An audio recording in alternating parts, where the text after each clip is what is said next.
It's September 7th here in Seoul, and I'm Kim Dami. We begin with these stories making the headlines at this hour, starting with the ASEAN Indonesia 2023 over in Jakarta. President Yoon Suk-yeol has warned against attempted military deals with North Korea, apparently calling out Russia. He's attending the East Asia Summit today, with the regional security issues topping the agenda. A Chinese delegation will be in Pyongyang to join celebrations for North Korea's founding anniversary this Saturday. This will include a confirmed military parade.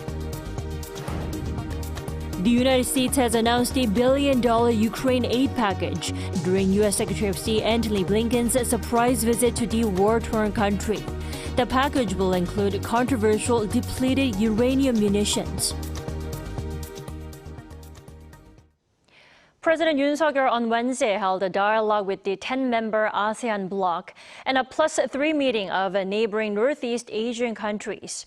He called for a revival of trilateral cooperation with Japan and China, particularly on curbing North Korea's nuclear program. Our correspondent Oh Soo-young reports. Seoul has warned that any attempt at arms cooperation with North Korea would be a direct threat to South Korea and global non-proliferation, as President Yoon Suk-yeol urged Indo-Pacific countries, including China, to cooperate for peace and prosperity. This came as Yoon attended a summit of the Association of Southeast Asian Nations in Jakarta, joined by Japan and China, in an ASEAN +3 session on Wednesday. First, amid speculation of a potential arms deal between North Korea and Russia, Yoon said attempts at military cooperation with North Korea that harm the peace of the international community must be stopped immediately. If a major member of the UN Security Council cooperates in military technology or engages in arms trade with a state subject to the most stringent sanctions by the UN, this not only poses a direct challenge and threat to global peace, but also poses a direct threat to the security of the Republic of Korea. We are attaching great importance to it and looking at it very seriously. Yoon requested that the countries present cooperate in denuclearizing the North and ending its illicit funding activities, such as cryptocurrency theft and the dispatch of workers overseas. Asked whether this was a message aimed at Beijing to put pressure on Moscow and Pyongyang ahead of their potential bilateral summit, a Yoon official told reporters that the president's remarks were made as North Korea's illegal actions are carried out on Chinese territory and on the high seas. He said China did not respond specifically to Yoon's request to fully implement UN Security Council sanctions against the North's regime, but added Beijing wouldn't intentionally take actions to increase Pyongyang's weapons capabilities. He also hinted that a separate meeting between Yoon and the Chinese premier on Thursday is being discussed. Amid geopolitical tensions, territorial disputes and ideological differences, all the more pronounced by President Xi Jinping sitting out the ASEAN and G20 summits this year, Yoon called for a resumption of the trilateral summit and mechanisms between South Korea, Japan and China in order to overcome critical challenges facing the region in joint efforts with ASEAN. As the rotating chair of the +3 countries this year, Seoul underscored the need to expand currency swaps, trade and investment, and sustainable support for small businesses in ASEAN. Yoon also outlined measures to increase food security, innovation and investment in young scientists. Yoon will renew his call for a firm and decisive response to North Korea's threat, as well as greater cooperation for peace and prosperity in the Indo-Pacific, as he attends the East Asia Summit on Thursday and the G20 Summit in India over the weekend, where the United States, China and Russia will also participate. Oh Soo-young, Arirang News, Jakarta. So President Yoon Suk-yeol is seeking to refresh a trilateral mechanism with Japan and China while aiming more warnings toward North Korea and Russia. Let's recap day 3 of the ASEAN summit with Professor Min-jae. Welcome, Professor Min. Good morning. So President Yoon Suk-yeol stressed that any arms deal or military cooperation with North Korea must stop. Now, that should be read as a warning targeting North Korea and Russia, right? Yes, as you mentioned, President Yoon urged Russia not to take any attempts to pursue military cooperation with North Korea. Of course, it's not certain how much such a warning could be effective in stopping the military cooperation between North Korea and Russia. But it seems to be certain that South Korea expresses a strong grievance against Russia and its military cooperation with North Korea. And considering that the relationship between South Korea and Russia have been nowadays frozen in terms of the Ukraine war, it is unlikely that Russia would seriously listen to what South Korea wants in that aspect.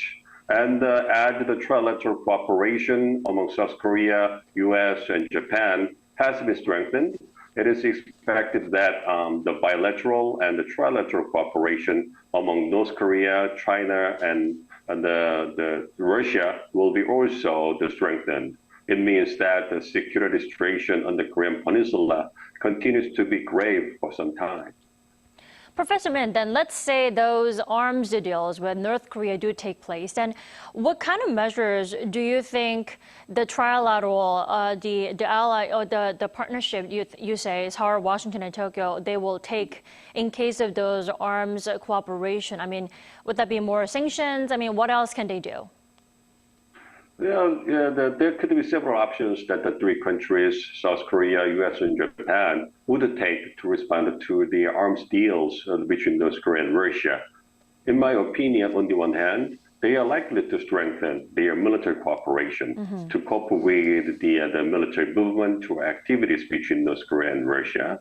And then, on the other hand, it is expected that they will try to impose more sanctions against North Korea and Russia in the international community, like the United Nations Security Council sanctions.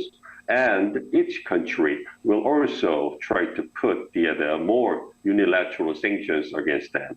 Of course, it's not clear whether their attempts to put more sanctions at the United Nations would work, because, as you know, Russia is one of the 5 permanent UN Security Council members.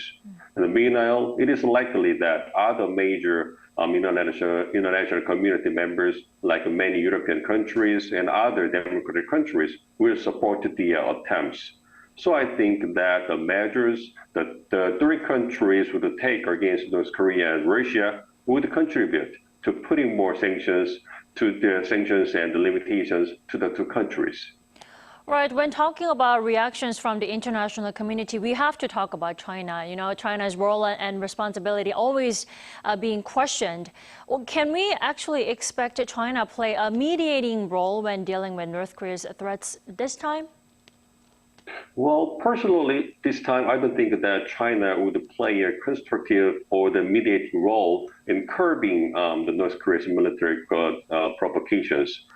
As you know, China faces various problems nowadays. It suffers from its domestic problems like real estate problems, lower economic growth, and higher unexpected unemployment rates among younger people. In addition, China has external problems like its border disputes with India, Japan's nuclear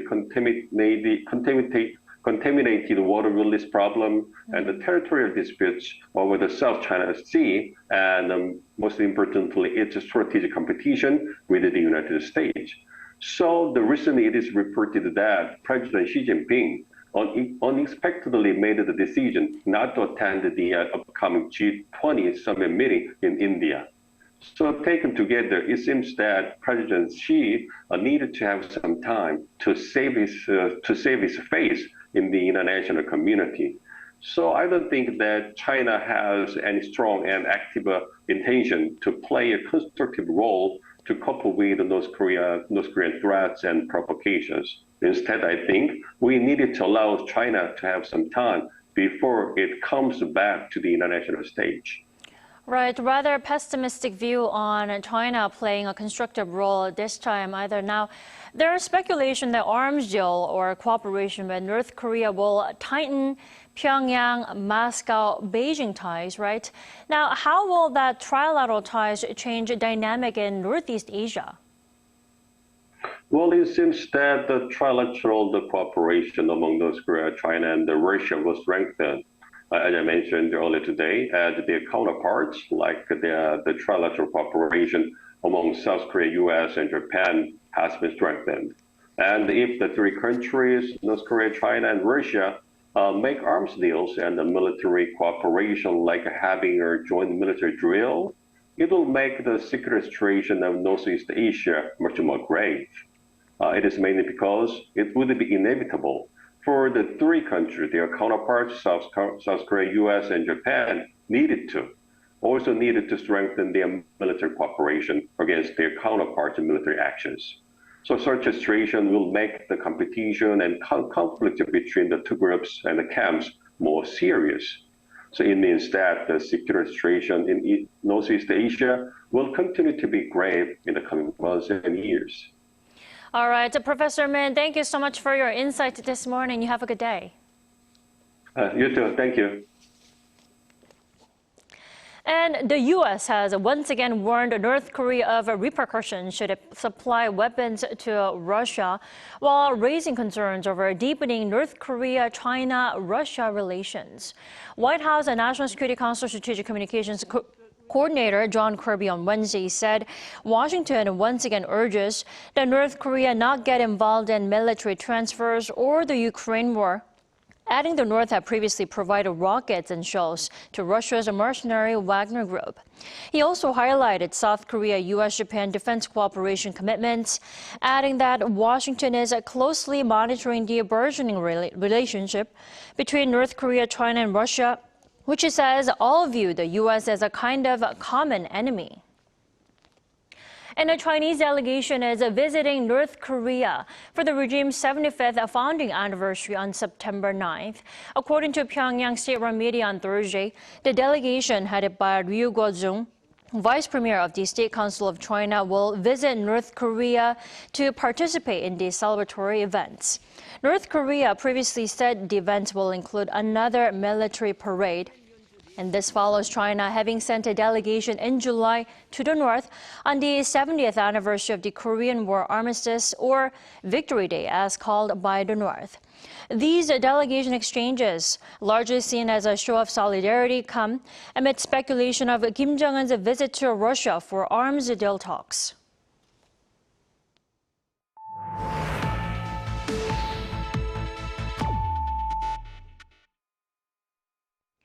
U.S. Secretary of State Antony Blinken headed to Ukraine on Wednesday with another $1 billion aid package to the country, but this time including depleted uranium munitions. Our Choi Soo-hyung tells us more. U.S. Secretary of State Antony Blinken made a surprise visit to Ukraine on Wednesday local time and announced an additional $1 billion of support.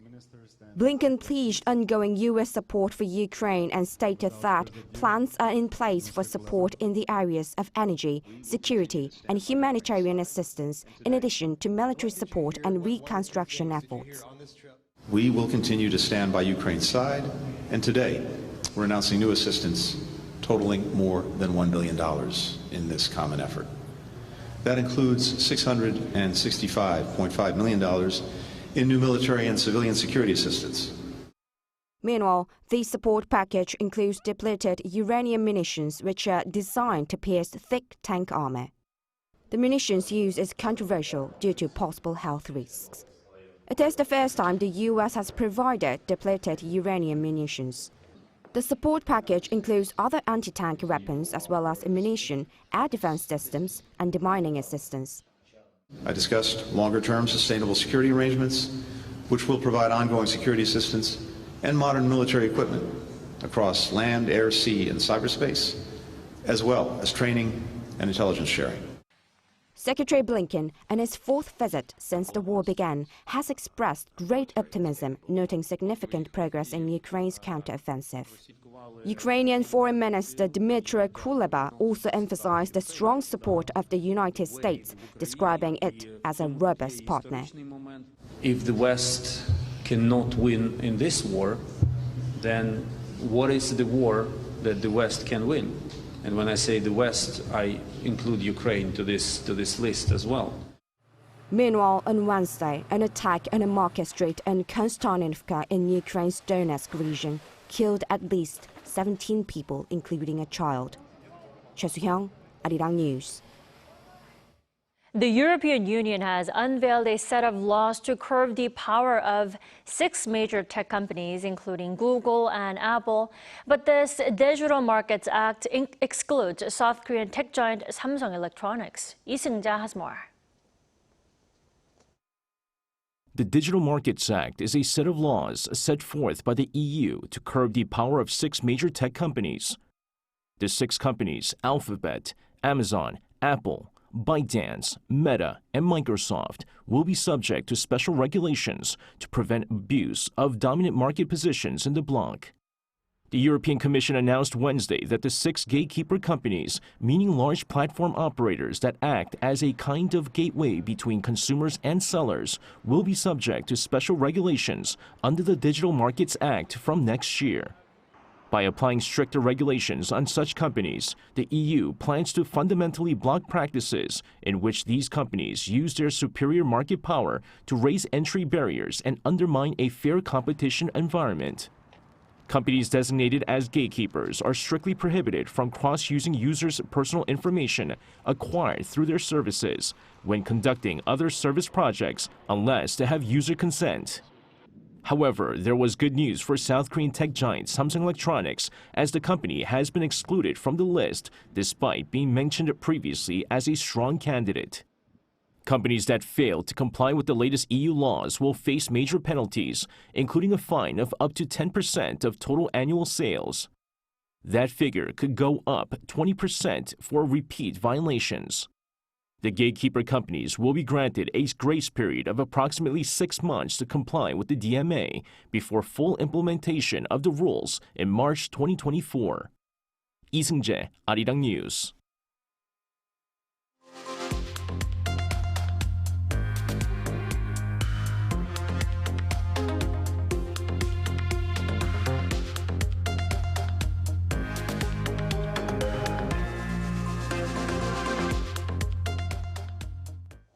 South Korean defender Min-jae has been named among 30 finalists for Ballon d'Or 2023, becoming the first Asian defender to be named under a shortlist. The 26-year-old, who held the Nepali Minjae title last season for the first time in 33 years, has been named among some of the world's top footballers, including Erling Haaland and Lionel Messi. With the help of Kim, Nepali conceded the lowest number of goals in 2022-2023 season, earning him the league's top defender award. Kim moved to Germany's Bayern Munich during the summer transfer window, playing alongside another Ballon d'Or finalist and a former teammate of Son Heung-min, Harry Kane. Showing your passport and boarding pass at departure halls has been a long part of the usual routine at airports, but that might not be the case anymore at Seoul's Incheon International Airport, with passengers' faces actually replacing passports and boarding passes. Our Lee Soo-jin tells us more. Passengers at Incheon International Airport are facing new technology. The new Smart Pass service at the country's largest airport streamlines the passenger identification process by using facial recognition technology. Passengers no longer need to take out their passports and boarding passes at departure halls and boarding gates. All they need is their face. Both foreign and South Korean nationals aged 7 and above can register for the new service with 2 ways to opt in. One way is by downloading the SmartPass mobile app and registering by scanning your passport and face. While airports in other countries have already implemented similar facial recognition systems, the one at Incheon Airport is the only one where users can register on mobile apps. Passengers can also register on site at self-check-in kiosks.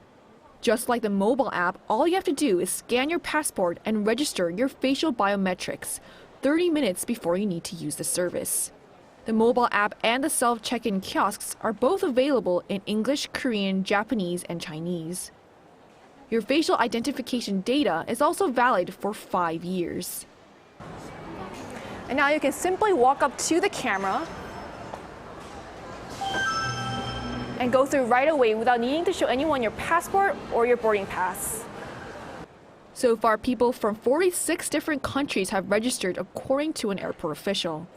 It has also been well received by passengers since it was first introduced in late July during the peak summer holiday season. And you don't need a lot of people manning it, and it's all very automated. You just check in and then you're kind of done. Before we used to wait a long time, but the identification process is a lot more convenient and faster, which is why I decided to sign up for this service. Incheon Airport officials say that it'll also enhance security as human biometrics are impossible to duplicate. And it's being done without compromising passengers' privacy. We regularly delete private passenger information according to related laws. The airport is looking to expand the service, which is currently available at all 6 departure halls and 16 boarding gates, so that it can also be used at all gates by April 2025. Lee Soo-jin, Arirang News.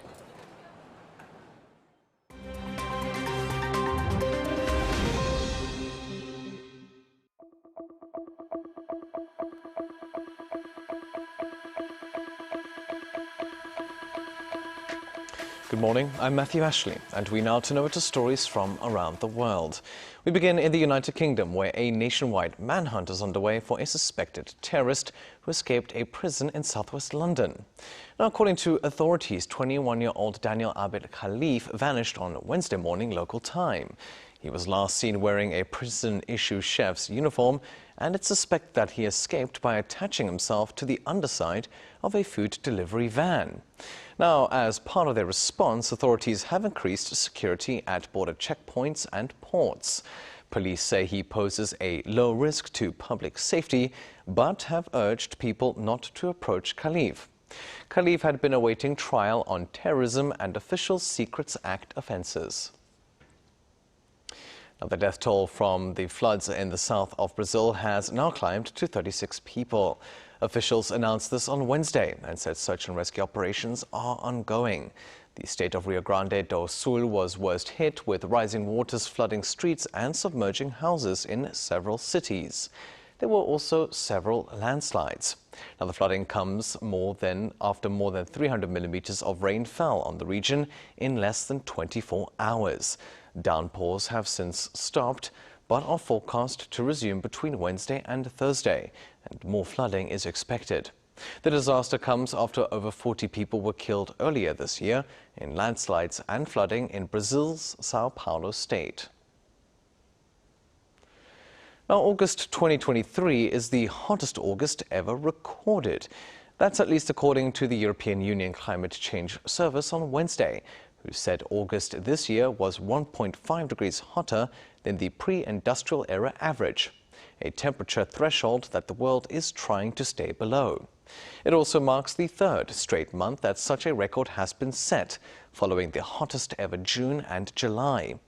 The agency also said that this summer was the warmest ever, with an average global temperature of 16.8 degrees Celsius. Experts are blaming the increasing temperatures on human activity, as well as additional warming caused by the El Niño. And finally, legendary English rock band The Rolling Stones are set to launch a new album, which will be their first since 2005. It's called Hackney Diamonds, with the name coming from East London slang that refers to broken window glass from a robbery. Now, the 12-track album is set to hit shelves on October 20th. It contains collaborations with stars including Lady Gaga and Stevie Wonder, as well as earlier recordings with drummer Charlie Watts, who died in 2021. The three-time Grammy-winning band formed in 1962, with Mick Jagger and Keith Richards among the founding members.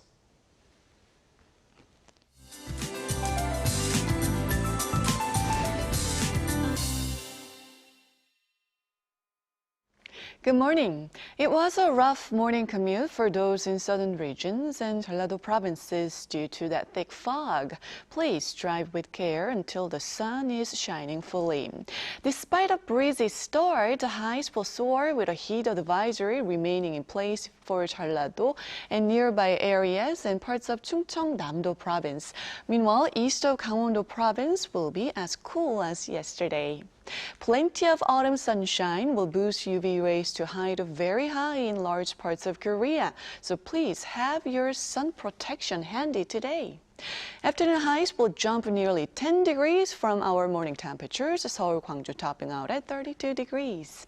A late burst of afternoon summer heat will continue to be felt across Korea for the next 5 days under sunny skies and should stay this way until a wet change sweeps in. But we do need to put the light jacket on when the sun is not out. That's Korea for you, and here's a look at the international weather conditions.